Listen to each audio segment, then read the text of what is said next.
Selamat siang, Bapak Dr. Andes Gendon Borus MSI dan teman-teman sekalian. Semoga selalu diberikan kesehatan. Pada hari ini, saya, Andreas Setiawanadi, dengan NIM 171114057 akan mempresentasikan proposal skripsi yang saya miliki dengan judul penelitian kualitas materi konseling terhadap penderita kanker payudara stadium 4 di Rumah Singgah Marsudi Husada, Yogyakarta. Peneliti mengangkat judul ini dengan latar belakang masalah yang mana peneliti melihat bahwa proses konseling yang terjadi atau yang terjalin di Rumah Singgah Marsudi Husada, Yogyakarta belum begitu baik. Karena kenapa peneliti dapat mengutarakan pendapat seperti itu? Karena berdasarkan pengalaman dari peneliti saat mengantarkan salah satu keluarga peneliti yang saat itu menderita penyakit kanker payudara menjalani pengobatan. Dalam arti pengobatan di sini bukan soal medis, tapi lebih ke psikisnya. Di rumah singgah, pengobatan psikis lah, ya katakanlah gitu ya. Pengobatan psikis di rumah singgah Marsudi Husada itu kurang berjalan efektif. Karena bisa dilihatnya gini. Bisa dilihat dengan kondisi kesehatan mental atau kesehatan psikologis dari salah satu keluarga peneliti itu belum menunjukkan peningkatan. Ya masih stuck di situ-situ aja gitu loh. Terus peneliti juga melihat bahwa belum adanya evaluasi dari entah dari institusi atau dari konselor itu memberikan kepada keluarga untuk untuk supaya keluarga itu tahu bahwa ternyata perkembangan katakanlah itu pasien gitu loh. Perkembangan pasien itu sejauh mana tentang psikis atau mental si penderita itu. Nah, maka dengan latar belakang masalah tersebut, peneliti memiliki batasan masalah di mana peneliti ingin fokuskan untuk membahas proses konseling yang terjadi di dalam Rumah Singgah Marsudi Husada, Yogyakarta tersebut. Sehingga peneliti dapat merumuskan masalah tersebut menjadi 4. Yang pertama, bagaimana perencanaan waktu yang dibuat oleh konselor. Lalu yang kedua, bagaimana standar materi yang dimiliki oleh konselor dan diberikan kepada konseli. Yang ketiga, bagaimana dan apa saja penyampaian materi yang diberikan oleh konselor kepada konseli atau di sini pasien. Dan yang keempat, bagaimana taraf penilaian evaluasi yang diberikan oleh konselor atau pihak institusi itu kepada keluarga. Nah, dengan batasan masalah tersebut, peneliti memiliki tujuan. Tujuan yang pertama adalah peneliti dapat mengetahui tentang perencanaan waktu yang diberikan oleh konselor. Peneliti dapat mengetahui bagaimana standar materi yang diberikan oleh konselor kepada konseli atau pasien. Peneliti dapat menemukan apa saja penyampaian materi yang diberikan oleh konselor kepada konseli atau pasien. Yang keempat, peneliti dapat mengetahui bagaimana taraf nilai evaluasi menurut konselor yang akan diberikan oleh keluarga. Maksudnya adalah evaluasi itu ada taraf penilaiannya nggak sih? Tentang ya entah itu ada SOP-nya, berbicara tentang SOP.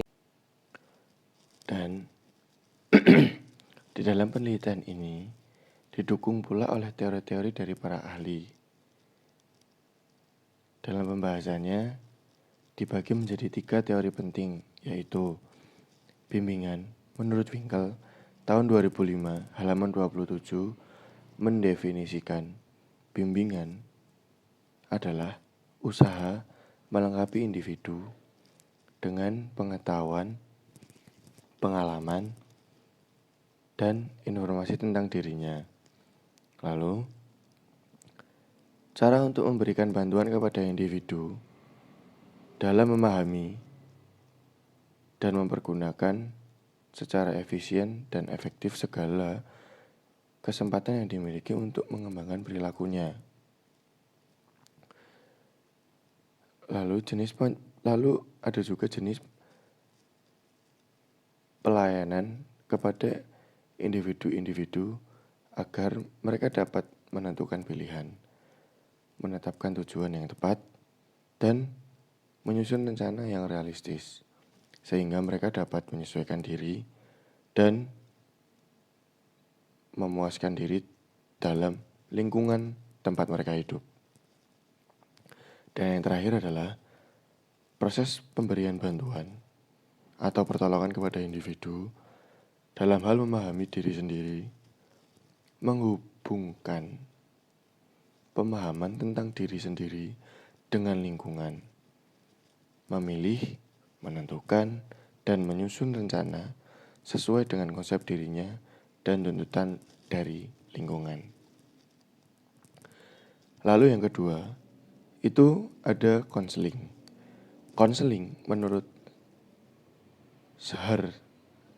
Hertzer dan Stone tahun 1980 menyatakan bahwa konseling adalah upaya membantu individu melalui proses interaksi yang bersifat pribadi antara konselor dengan konseli agar konseli mampu memahami dirinya dan lingkungannya, mampu membuat keputusan dan menentukan tujuan berdasarkan nilai yang diyakininya, sehingga konseli mampu atau merasa bahagia dan efektif dalam menjalani perilakunya.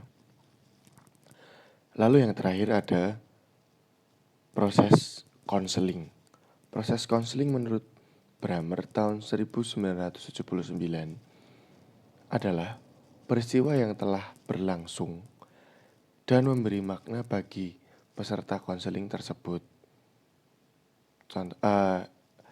Dalam proses konseling ini ada beberapa tahap. Ya, meliputi 1 tahap awal konseling, yang mana membangun hubungan konseling yang melibatkan konseli. Tahap ini terjadi sejak konseli menemui konselor, sehingga berjalannya proses konseling sampai konselor dan konseli menemukan definisi masalah konseli berdasarkan isu, kepedulian, atau masalah lain yang timbul dalam diri konseli. Proses konseling pada tahap awal itu sebagai berikut. 1. Memperjelas dan mendefinisikan masalah. Hubungan konseling yang terjalin dengan baik di mana konseli telah melibatkan dirinya. Berarti kerjasama antara konselor dengan konseli akan dapat mengangkat isu, kepedulian, atau masalah lain yang timbul dalam diri konseli. Yang kedua, membuat penafsiran atau penjajakan. Konselor berusaha menjajaki atau menafsirkan kemungkinan-kemungkinan pengembangan isu atau masalah dan merancang bantuan yang kemudian dilakukan, yaitu dengan membangkitkan semua potensi yang ada dalam diri konseli dan dia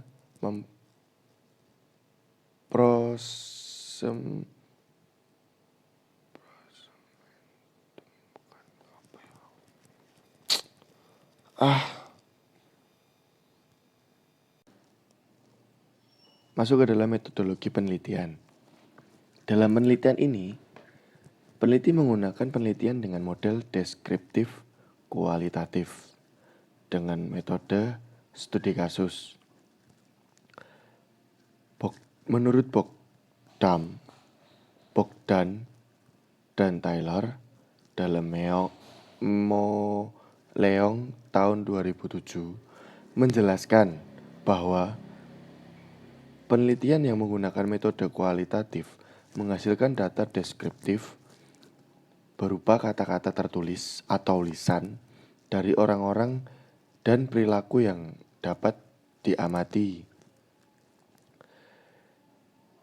Untuk pengumpulan datanya, peneliti mengambil melalui wawancara dengan konselor, dokumentasi atau analisis dokumen, dan observasi yang bertempat di Rumah Singgah Marsudi Husada, Yogyakarta, yang beralamat di Jalan Sendowo G nomor 1B RT 013 RW 056 Senolowo Sinduadi, Kecamatan Melati, Kabupaten Sleman, Daerah Istimewa Yogyakarta.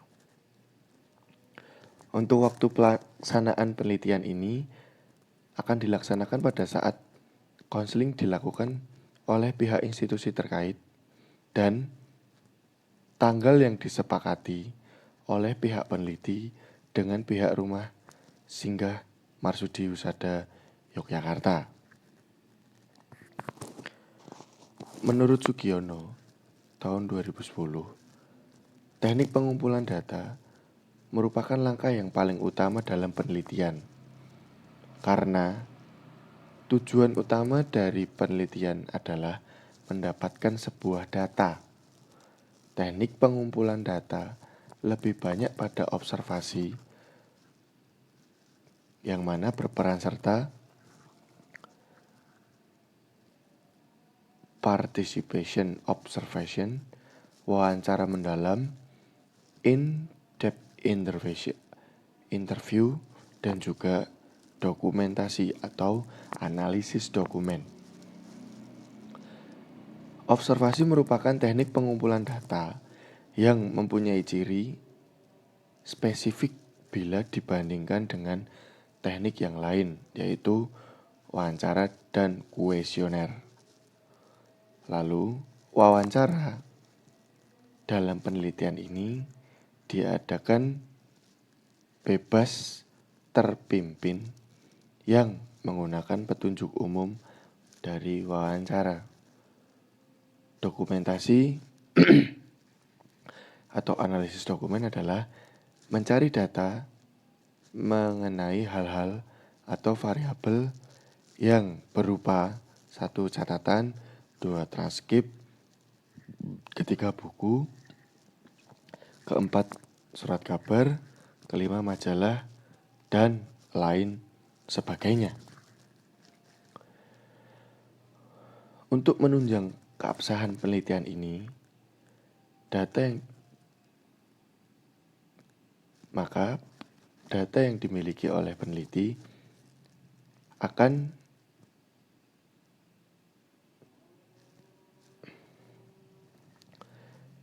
untuk menunjang penelitian ini supaya valid keabsahan data yang dimiliki peneliti, yaitu 1.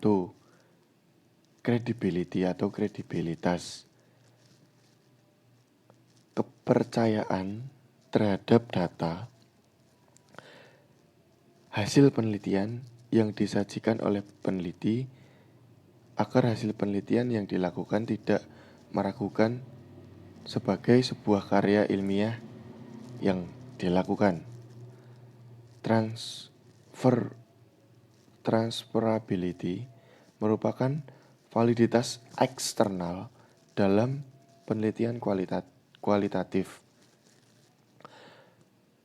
Validitas eksternal menunjukkan derajat ketepatan atau dapat diterapkannya hasil dari penelitian ke populasi di mana sampel tersebut itu diambil. Lalu yang ketiga, penelitian yang dependability atau reliabilitas adalah penelitian apabila penelitian yang dilakukan oleh orang lain dengan proses penelitian yang sama, maka memperoleh hasil yang sama. Confirmability atau objektivitas berarti menguji hasil penelitian yang dikaitkan dengan proses yang telah dilakukan. Itu semua keempat tadi itu diambil dari Sugiono tahun 2007 halaman 276. Dalam penelitian ini, peneliti memiliki teknik analisis data sebagai berikut. Menurut Sugiono tahun 2007 halaman 224, analisis data adalah proses mencari dan menyusun secara sistematis data yang diperoleh dari awal wawancara, catatan lapangan, bahan-bahan lainnya, sehingga dapat dengan mudah dipahami dan temuannya dapat diinformasikan kepada orang lain. Lalu, komponen dalam analisis data atau interaktif model menurut Sugiono tahun 2007 halaman 247 yaitu 1. Reduksi data atau data reduction adalah proses penyempurnaan data, baik pengurangan terhadap data yang dianggap kurang perlu atau tidak relevan, maupun penambahan data yang dirasa masih kurang. Yang kedua, penyajian data atau display. Dengan mendisplay data akan memudahkan untuk memahami apa yang terjadi selama penelitian berlangsung. Setelah itu, perlu adanya perencanaan kerja berdasarkan apa yang telah dipahami.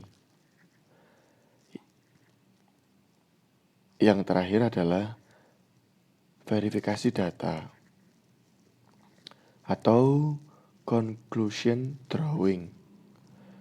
Ini dilakukan apabila kesimpulan awal yang dilakukan masih bersifat sementara atau belum menetap dan akan ada perubahan-perubahan bila tidak dibarengi dengan bukti-bukti pendukung yang kuat untuk mendukung pada tahap pengumpulan data selanjutnya.